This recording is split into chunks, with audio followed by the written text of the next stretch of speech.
Hi, இன்றைக்கி என்ன பார்க்க போகிறோன்னா காரணிப்படுத்துக பார்க்க போகிறோம். காரணிப்படுத்துகன்னா factorization x square plus 4x plus 3. இதில் 3 டேர்ம்ஸ் வந்து இருக்குது. எக்ஸ் ஸ்கொயர் ஒரு டேர்ம், 4x ஒரு டேர்ம், ப்ளஸ் 3 வந்து ஒரு டேர்ம். எக்ஸ் ஸ்கொயரோட கோஎஃபிஷியன்ட், அதாவது எக்ஸ் ஸ்கொயரோட கெழு வந்து 1, அடுத்தது எக்ஸோட கெழு வந்து 4, அடுத்தது இருக்கிறது கான்ஸ்டன்ட்.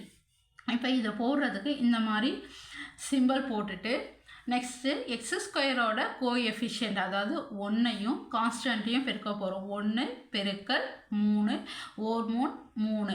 நெக்ஸ்ட்டு நடுவில் என்ன இருக்குது? ப்ளஸ் 4. அதை மட்டும் எழுதிக்கலாம். எக்ஸ் எல்லாம் எழுத வேணாம். எழுதிட்டு இந்த மாதிரி எழுதி முடித்த உடனே நெக்ஸ்ட்டு வந்து நம்ம என்ன பண்ணணும்னா, இந்த 2 பெருக்குனா 3 வரணும், கூட்டினா 4 வரணும். அந்த மாதிரி நம்பரை வந்து செலக்ட் பண்ணலாம். ஓர் 3 1 கூட்டல் 3 4. அப்போ எழுதிக்கலாம். ஒரு 1 3ன்னு வந்து எழுதிக்கலாம்.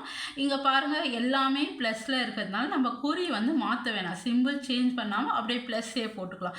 இதை முடித்த உடனே அவ்வளோதான், ஆன்சருக்கு வந்துடும். இந்த எக்ஸ் ஸ்கொயர் எப்படி எழுதலாம்னா, எக்ஸ் பெருக்கல் எக்ஸ்ன்னு வந்து எழுதலாம். அப்போது ஃபஸ்ட்டு ஒரு எக்ஸ் எடுக்கிறோம். இங்கே என்ன இருக்குது பாருங்கள், ப்ளஸ் 1 இருக்குது. அதை எழுதிக்கோங்க, ப்ராக்கெட் போட்டுருங்க. நெக்ஸ்ட்டு ப்ராக்கெட் ஓப்பன் பண்ணிவிட்டு இன்னொரு எக்ஸ் எழுதுங்க. இங்கே என்ன கீழே என்ன இருக்குது பாருங்கள், ப்ளஸ் 3, ப்ராக்கெட் க்ளோஸ் பண்ணுங்கள். அவ்வளோதான் ஆன்சர். இதே மாதிரி X square plus 5x plus 4, இதுக்கு ஆன்சர் நீங்கள் பண்ணுங்கள்.